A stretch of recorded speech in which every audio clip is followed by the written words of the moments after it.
একটা সংসারে যদি 5 লিটার তেল লাগে তাহলে ৫-১৪ ৭০ টাকার মূল্য বৃদ্ধি ঘটবে প্রতি মাসে। সো মাসে ৭০ টাকার মূল্য বৃদ্ধি এবং সামগ্রিক পণ্যের যে মূল্য এতে কিছুটা হয়তোবা সহনীয় হবে। বান্ডেল থাকলে প্রতি সেনমানিতে টাকা বাঁচবে। বিকাশ সেনমানি বান্ডেল কিনে জিতুন প্রতি লেনদেনে। বাজারে তেলের মূল্য পুনর্নির্ধারণ করেছি। আমাদের যে ফর্মুলা আসে তাতে তেলের দাম আসে প্রায় ১৯৭ টাকা, বাট আমরা শিল্পের সাথে আলোচনার ভিত্তিতে এবং তাদের সাথে একটা সহযোগিতার ভিত্তিতে আমরা ১৮৯ টাকায় প্রতি লিটার সয়াবিন তেল আমরা বোতলের ক্ষেত্রে এবং ২০ টাকা কম হচ্ছে আপনার খোলা বাজারের জন্য। আমরা এটা নির্ধারিত হয়েছে আজকে এবং আমরা আশা করি আপনারা নিশ্চয়ই জানেন যে আমরা তেলকে বৈচিত্র্যময় করার জন্য আমাদের দেশের মোটামুটি প্রায় ৩০ লক্ষ টন তেলের একটা চাহিদা আছে। তার মধ্যে প্রায় ৭ লক্ষ টন আমাদের স্থানীয় সয়াবিন তেল থেকে আসে।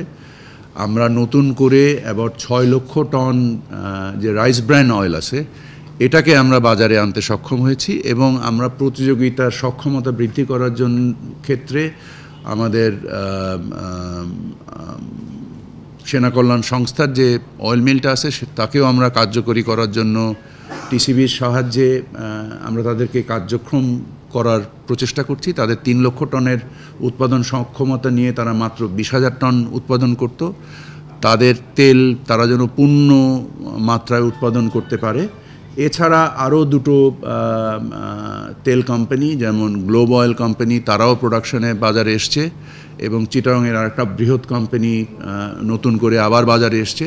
সো আমরা আশা করি যে আজকে যে মূল্যটা নির্ধারিত হলো আমরা সামনে বাজারটাকে আমরা সরকার এখান থেকে প্রায় ৫৫০ কোটি টাকার রাজস্ব আহরণ সাহায্য করবে এবং আমরা আশা করি যে সামনে ইনশাল্লাহ বাজারের দাম আবার আমরা কমাতে পারবো।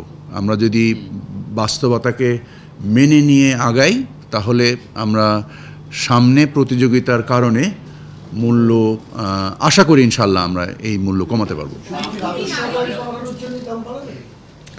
রাজস্ব আদায় এবং আন্তর্জাতিক বাজারের যে পণ্য যে মূল্য দুটো সমন্বয়েই এই দামটা বেড়েছে। আমাদের মূল্যস্ফীতি এখন নিয়ন্ত্রণের মধ্যে আছে। সো আমাদের যে সমন্বিত ব্যয় একটা সংসারের এই ক্ষেত্রে এই ১৪ টাকা আমরা যদি দেখি যে একটা সংসারে যদি ৫ লিটার তেল লাগে তাহলে ৫-১৪ ৭০ টাকার মূল্য বৃদ্ধি ঘটবে প্রতি মাসে। সো মাসে ৭০ টাকার মূল্য বৃদ্ধি এবং সামগ্রিক পণ্যের যে মূল্য এতে কিছুটা হয়তোবা সহনীয় হবে। অবশ্যই এটা মানে একটা ভার বহন করতে হবে ভোক্তাকে, বাট এটা আমরা শুধু একটা পণ্যের মাসিক ৭০ টাকা খরচ বৃদ্ধি পাবে বলে আমার ধারণা। যদি আমরা একটা সংসারের ৫ লিটার বা মানে যদি জন প্রতি ১ লিটার ধরে ৫ জনের একটা সংসারে যদি আমরা ৫ লিটার তেলের কনজামশন চিন্তা করি আর কি, আমাদের শীতকালে যেটা হয় ৭০ ভাগ হয় সয়াবিন, ৩০ ভাগ হয় পাম অয়েল, আর গরমকালে হয় ৭০ ভাগ পাম অয়েল, ৩০ ভাগ সয়াবিন। এটা উল্টে যায়। আমাদের ভোক্তা অধিকারকে আমরা মানে আপনারা জানেন যে এবার রমজান থেকে শুরু করে ভোক্তা অধিকার যথেষ্ট অ্যাক্টিভ ভূমিকা পালন করেছে এবং আমরা সমন্বিতভাবে এই কার্যক্রম পরিচালনা করেছি। বাণিজ্য মন্ত্রণালয়েরও যারা বাজার পরিদর্শন করেন ভোক্তা অধিকার সহ এবং মাঠ প্রশাসনের জেলা প্রশাসক সহ সকলে সমন্বিতভাবে আমরা কাজ করে বাজার ব্যবস্থাকে একটা স্থিতিশীল রাখার ব্যবস্থা করেছি এবং সরবরাহ কেন্দ্রিক ব্যবস্থাকে উন্নত করার মাধ্যমে আমরা এই ব্যবস্থাটা করার চেষ্টা করেছি। সো আমরা একই পদ্ধতিই ফলো করব, যেহেতু এই পদ্ধতিটা কাজ মানে ইফেক্টিভ ছিল। সো আমরা একই পদ্ধতি ফলো করব। চালের দামটা দুঃখজনকভাবে বেশ কিছু দিন ধরেই বেড়ে আছে।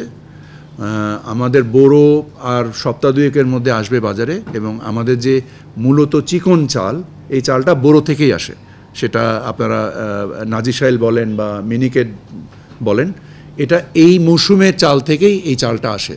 সো আর ২ সপ্তাহের ভিতরে আমরা আশা করি বাজারে নতুন ধানটা উঠে আসলে আল্লাহর রহমতে আমাদের এবারের ওয়েদার কন্ডিশন খুবই ফেভারেবল ছিল।